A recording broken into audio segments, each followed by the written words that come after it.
Welcome to the AGC podcast.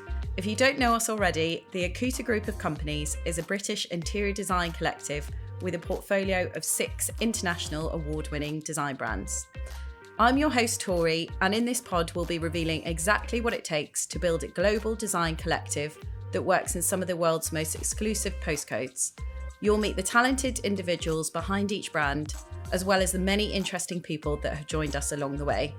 Stay with us to hear more about how we got here, where we are going, and how we plan on being a force for good in this world of possibilities. I'd like to give a big warm welcome to our fabulous guest today, Hannah Marsh, co-founder and Chief Partnership Officer of Homeviews. Welcome, Hannah, and thanks for joining us today. Thank you, Tori. Looking forward to it.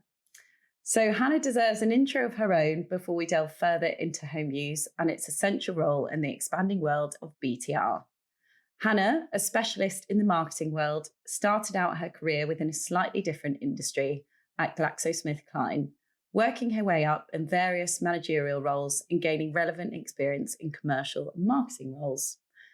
After an impressive 7-year stint reaching global manager position, Hannah then left GSK to work with the founder of Aurelia, a probiotic skincare brand, taking the brand to great heights as a marketing and business development director. Hannah then took her expertise and, along with Rory Kramer and Oliver McGinn, set about filling the gap in the market for a residential development review site at the beginning of 2018. Rory, who was heading up consultancy for Marsh & Parsons New Homes, and Oliver, who was running his own catering business, along with Hannah, became the perfect trio to launch this idea and take it to a place where it is now. Homeviews has had unrivaled success and is the only go-to for verified resident reviews of new build homes, developers and operators. It's dedicated to giving residents more of a voice, encouraging honest reviews for more informed decision-making on the residents' behalf. Launching with just 2,000 reviews from residents, the database has now grown to an impressive 36,000 reviews across 2,300 schemes.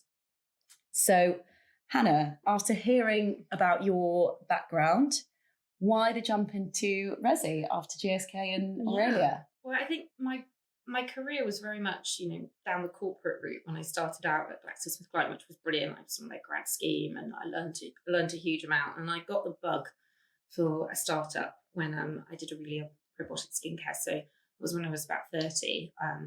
I joined a friend. It was her concept, starting around a dining room table. And I think there's something really exciting at being with a brand right at the start. And that was the opportunity with Homeviews, was to join something right at the early stages.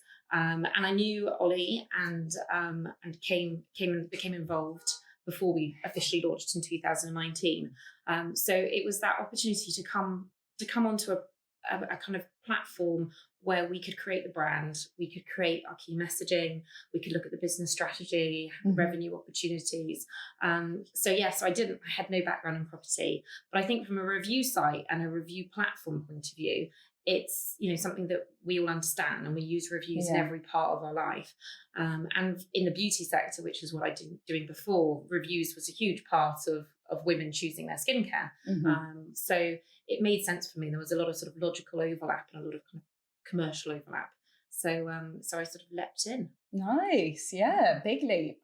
And how did you three get together in the first place? So you knew Ollie from before? Yes, so Ollie had, he'll slightly laugh at catering business, but he actually had a huge company that he was one of the co-founders of that did all the catering at lots of big events and had Olympics contract and did sort of Queen's tennis and lots of big festivals, and they'd sold their business and he was working on Homeviews, and it was a concept of someone he knew that they were sort of working on at early stages, and invited me to come on board with my experience of having worked in sort of marketing and commercial.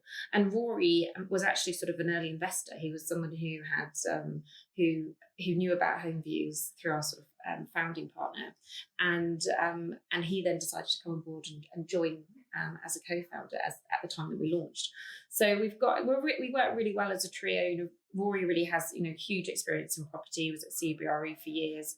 I've got my background in sort of in marketing and commercial, and Ollie looks after all the kind of operational, so sort of tech background, you know, kind of making sure that we're getting all the reviews coming on the site and sort of all the logistical sort of side. So as a trio, it's You've a really all got good, your particular roles that everyone suits. Amazing. Absolutely works really well. Yeah.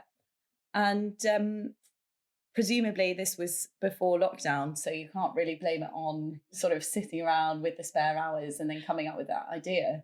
But then how did lockdown affect you with the launch as well? Because it was beginning of 2018. No, so we started working in 2018 on Homeviews. We actually had a different name for it back then. And what was the name? Oh, it was called Prime Advisor. Prime Advisor. Why the change to Homeviews? Because I think the initial kind of concept for Homeviews as a platform had been look at sort of premium prime real estate essentially, and then we realised that actually there was an opportunity for us to be broader than that when it came to developments.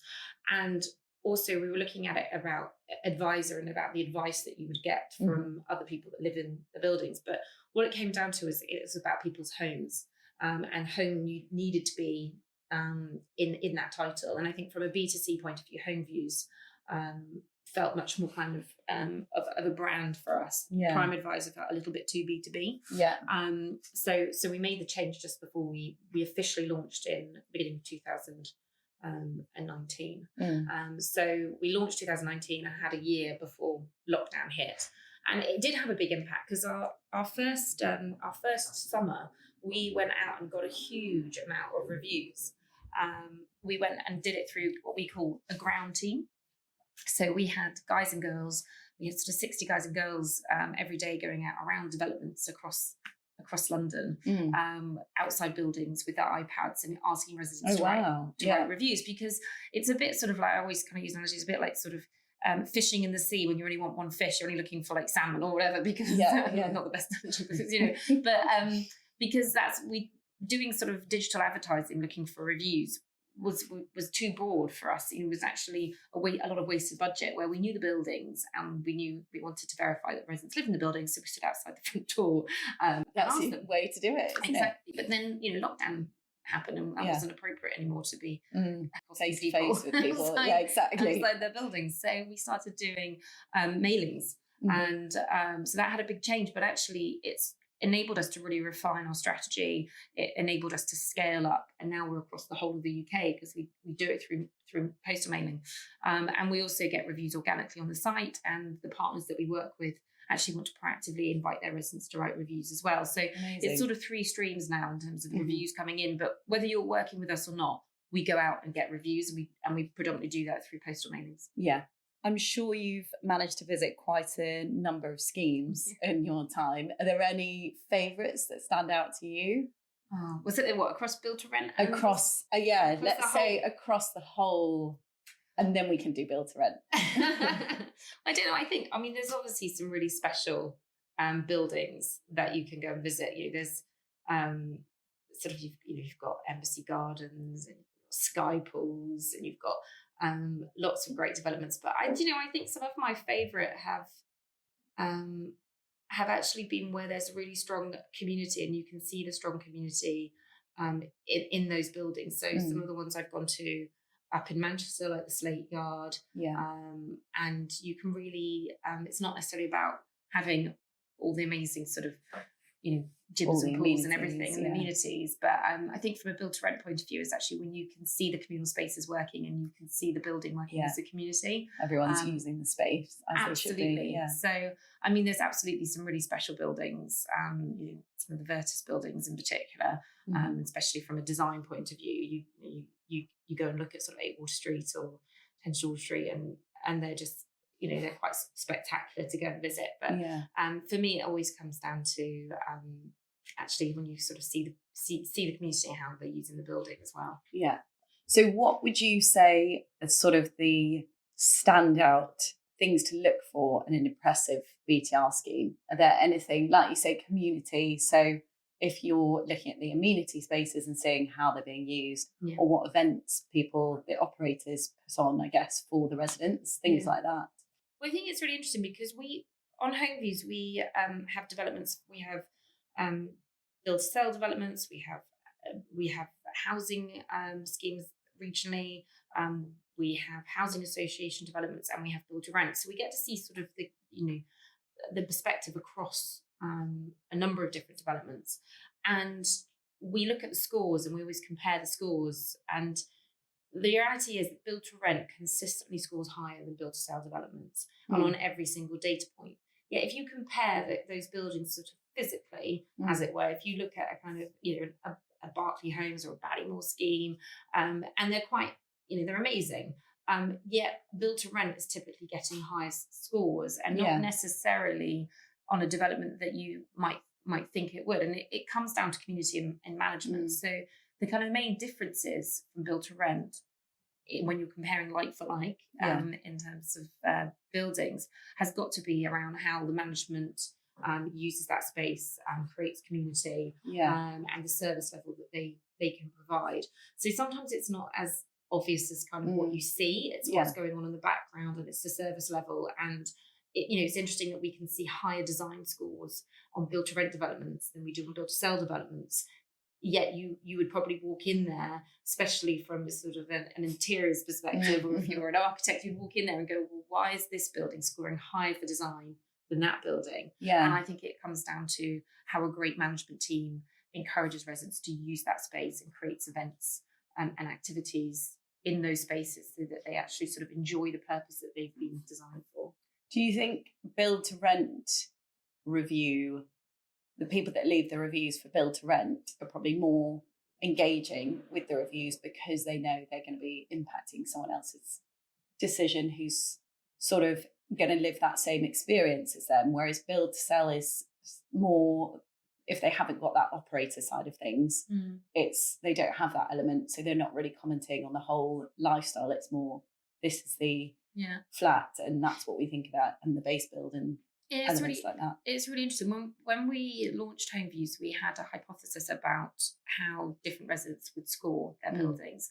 And one of the reasons that we initially allowed anyone to filter on the site by owner reviews and tenant reviews was because we thought owners would rate their experience higher because they'd be more worried about their investment, and they'd want to make sure that they left a good review so that there was a good perception. Yet tenants rate higher than owners. So the average owner score on Homeviews is 3.9 out of 5. A private tenant, not build to rent, but a private tenant is about 4.10 out of 5. And then you look at build to rent and it sort of averages about sort of 4.3 out of 5.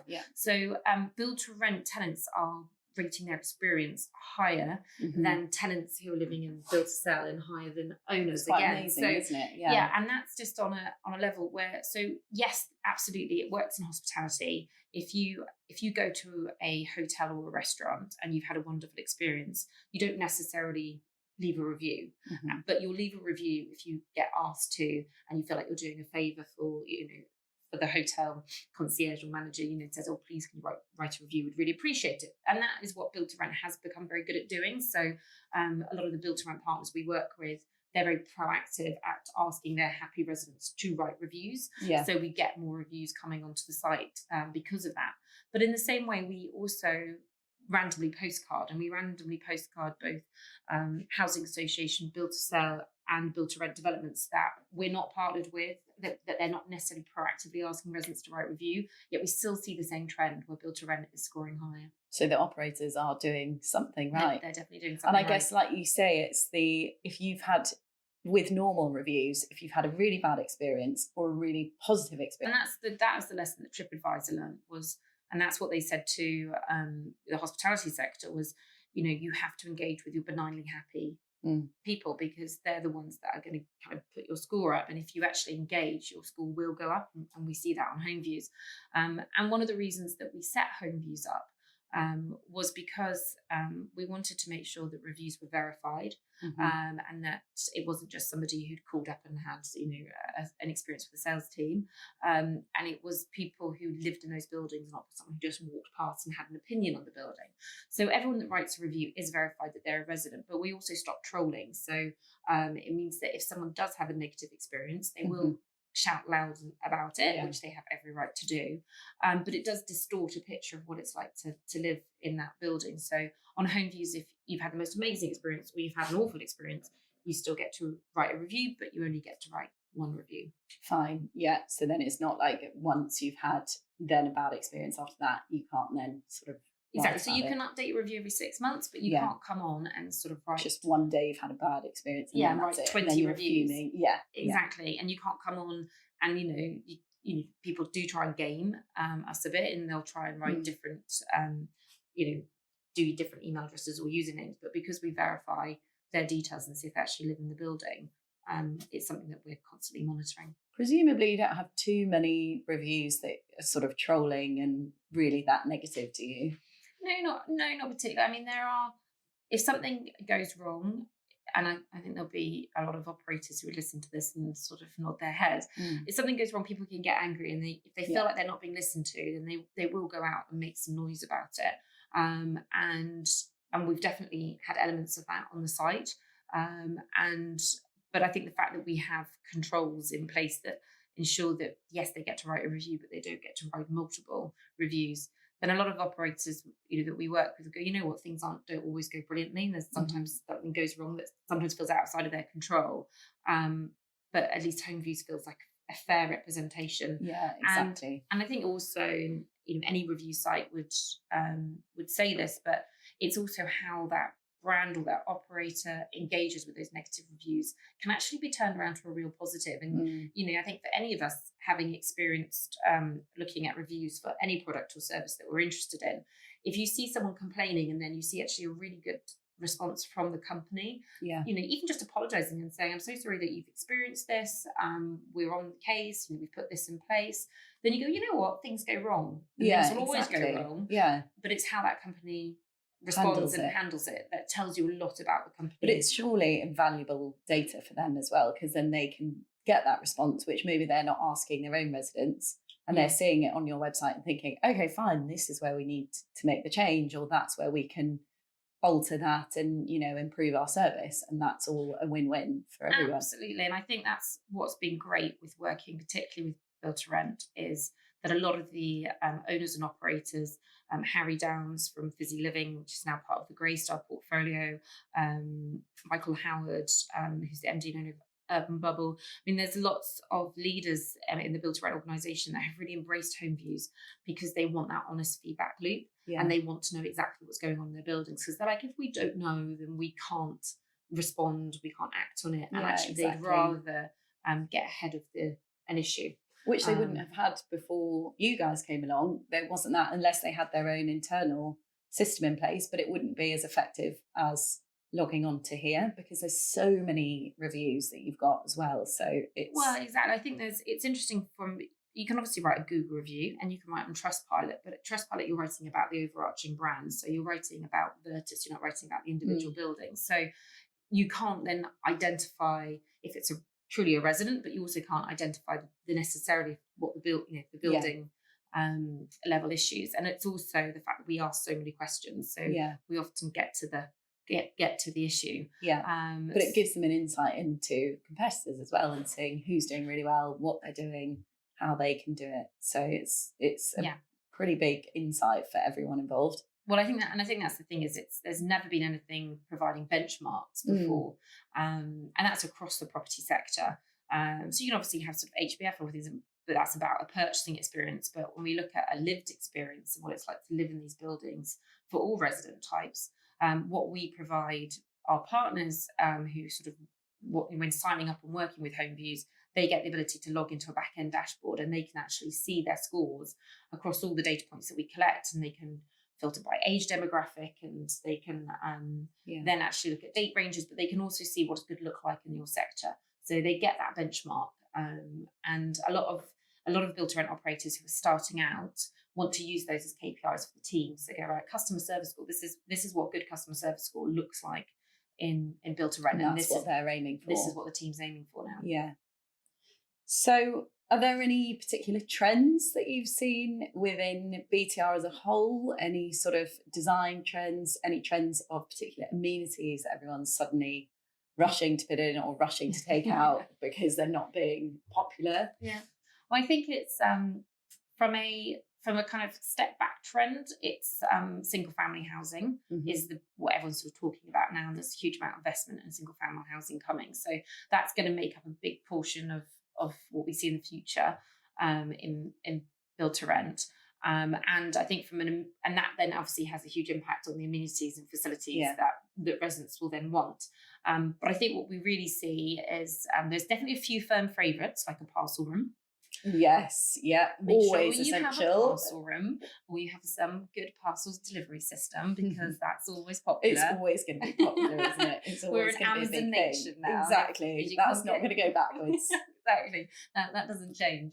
People will start saying, "Should we put in a pool?" I'm like, "Nope, put it in a parcel room." But I think it's about flexibility of spaces. So I think it comes back to my earlier point around creating spaces that can be adapted. And speaking to a lot of partners that we work with, when the building was first being designed, they had a kind of a forecast for who they thought were going to be the residents that were moving into their building, and what they thought they'd want.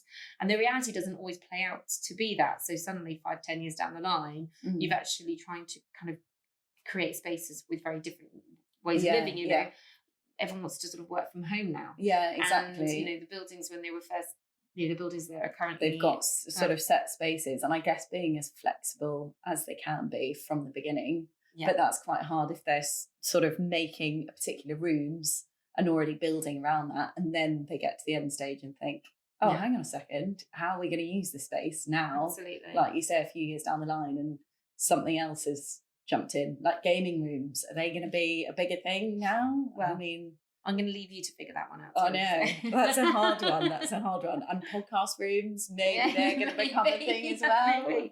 Absolutely. It's seeing the future trends and trying to catch on to what's going to be the next big thing that everyone's going to use it for. But I think home-working is a definite. Yeah, I think that's here to stay, isn't it? Yeah. And but yeah, it's definitely around community. Gym in terms of physical space is always something that is highly desired and highly appreciated. Even to the degree, I mean, I always laugh when I see certain reviews that go, like, oh, gym's amazing and it has X, Y, and Z. I still haven't used it yet. But you're just, but they've seen it. They've seen it and they like the fact they've got it. But it's downstairs. They can go. Yeah. Absolutely. I mean, it's like all of us, isn't it? When it's there, you never really use it. Exactly. They'll tell their friends, I've got a gym in my building, but don't actually stay house when they go. Great. But I think gyms, there's also a popular thing, particularly in city centres, has been bike storage. We've definitely seen that as a trend. And then actually, which is a very hot topic from a sustainability point at the moment, is around recycling services and good sort of almost like, the ability to recycle, which has to be factored into design. Yeah. In terms of how that is done, either if you've got an apartment building and how that's done on different floor levels in terms of rubbish disposal. But I know I've seen it. It's so convenient in some buildings for the residents, isn't it? And they've got the bags ready to go within the bin disposal section, and you can just go grab the right bags, chuck them down to the basement, and it's done. And then it makes it so easy nowadays. Absolutely, but I think it's one of those things that residents want and expect. It's like good Wi-Fi.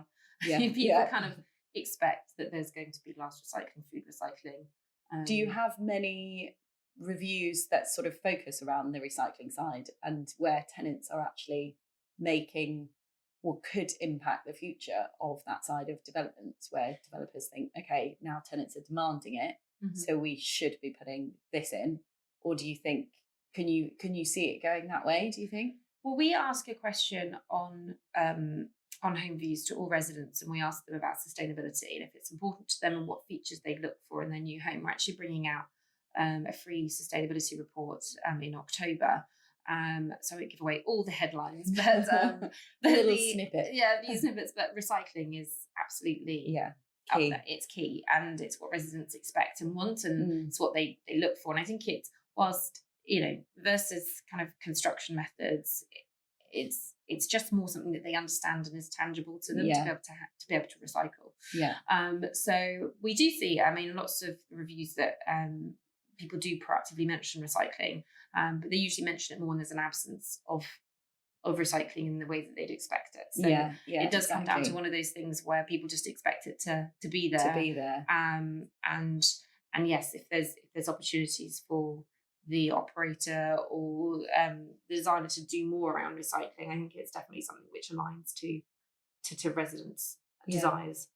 And without giving away too much of the report, are there any sort of other factors that residents are demanding or sort of picking up on in terms of the sustainability side of things, like lighting on in particular areas, or I don't know? From a sustainability point of view, it's much more around recycling, it's renewable energy, and we definitely see through the reviews that people will talk about sort of from a design point of view, sort of smart features, but only if it's actually works. So you can read reviews where people will talk about I don't get enough hot water because we've got some eco pump thing that once you've done the washing up and put the dishwasher on, there's not enough for the hot shower, and you've got to wait for it to kind of redone because it's some eco heating system. So I think people want it, but they still want the creature comforts of everyday life. So. But I imagine things like that will just improve, won't they? The more they're used and the more people get used to actually that's the best way of making them, and then gradually it's going to filter into the best product, but it will probably just take a bit of time for that. I think it's the $1 million question we always get asked is, what will people pay for? And we don't know that yet. And I think there are some developments that are starting to market themselves on a very sort of strong eco credential perspective. I don't know if that means that people will choose to live in that building because of those eco credentials, but it's certainly something that once they're living in the building, people will value. And I think that's where build to rent is that's the new sort of challenges, isn't it? The new things to talk about is around sort of the ongoing retention, because build to rent is offering tenants an experience that they haven't had before in the UK in terms of this very premium rental experience. And whilst it's still teeny tiny in terms of proportion of rental properties available, there are hotspots where it's becoming more competitive. I think you can look at Manchester as a prime example, where how do you keep your residents with you versus them walking across the street into the next build to rent. What's so special about your development? Exactly. And it's got to come down to community. If you've made friends in the building and you want to stay there, and that's why it's actually worth, I think, investing in community. But it's also about values and the brand. And I think that there is a real opportunity for operators to create a brand that residents identify with, and there are a lot of companies that do that. But if you invest, it's a risk, because every operator I speak to at the moment sort of seems to say that all the staff is moving around. I went on maternity leave, I came back, and it felt like everyone had done a kind of a swap around, and I was like, oh, you're now working for this company, you're working for this company, you're working for this company, everyone's sort of being poached. So if it comes down to just your staff's relationships, and the fact that we love, Tori on the front desk and she always looks after us. If Tori goes to the next door building, it has to be more than that. It has to be the whole ethos. I think Get Living's doing some great things around sustainability workshops and things on their site, and they try and create opportunities for residents to meet and to get something from those sort of workshops. But it then kind of comes back to the brand and what Get Living is trying to sort of communicate to their residents. So well, I was going to say, have you seen sort of a shift in the way that developers work with sustainability? But I guess it's sort of covering what you've just said and the way they're built as well. That's probably an element that you don't see so much of from the residents, but actually developers are all making those changes where they can. I mean, I'm not an architect and don't work in construction, so I can't speak highly of this, but I know from the UK perspective, Brendan, the CEO, always talks passionately about sustainability, but actually feels that there is a lack of sort of strong commitment coming still in the sector. There are opportunities that more could be done, I think that, yes, recycling is wonderful, but it's a drop in the ocean compared to what can be done from a kind of planning and construction point of view. We actually work with one of the companies we work with is called Stonewood, and they're a developer. They've got a number of schemes sort of out in sort of Gloucestershire, Wiltshire, and they've just launched a scheme, and because of the solar panels, the piping they've done through boreholes, the lighting, they have basically committed to a 70% reduction in people's energy bills compared to another new build housing scheme because of those design features. So I think it has to come down to doing the right thing. But I think that there has to be, we're all kind of thinking of our motivators. If you can communicate and market it in a way in terms of what does this mean for you? The fact that you can say it's a 70% reduction in your fuel bills right now, and in the climate we're in around fuel. People are going to love that and buy into that. Exactly. So that becomes not just an ethical thing, it becomes a real sales factor. Yeah. It's such a hard topic, isn't it? Because sustainability can mean so many different things to different people, and what I think of sustainability is different to what you think, because there's so many elements of how it can be improved, and not everything can happen at once. So it's a gradual process and a gradual task. What does sustainability mean to you on a personal level? On a personal level, I think it's just about making the right choices, and it's understanding the brands that you buy from, their supply chain, some of the decisions that they make. I think I, like many people, just always assume that companies are doing the right thing. And you just assume that. I think especially if they're marketing that they're doing the right thing, you want to believe them, because exactly. And I think you can look at lots of companies who've done their B Corp certification and things, and that's absolutely brilliant stamp. But I think sometimes we look at like the big brands that we just consume and use in our everyday life, and we don't really interrogate, actually much more beyond that. We just assume because they're a big publicly listed building and a business, they're of course doing the right thing. Exactly. And so I do think that for me, it is about understanding more about the ethos of a business beyond just what is a marketing spiel. And I'm probably not as good as I could be.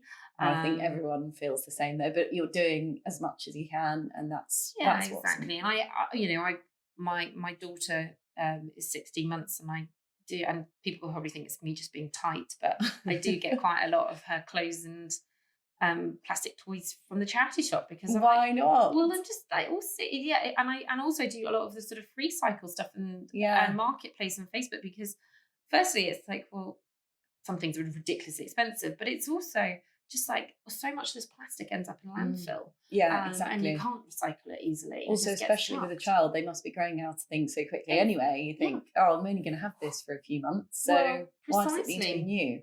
And there's so many great pieces that people are getting rid of. You think that's such a waste. At least you're reusing it, and then when you get it, it feels new to you, which is just as exciting as buying it from the shops. Yeah, and it was like, having my first child, I think there was lots of people go, you want brand new everything, and it's my baby, and I want her to have everything. I'm on a hand-me-down buggy that's gone through my siblings. It's on its 4th grandchild at the moment. It looks still working. It's so battered, but it's just it does the job. It does the job, and I think there is. Disposable fashion is a huge trend that I think is starting to turn the tide a bit on. But it's about in your everyday life, just thinking, do I need to buy brand new?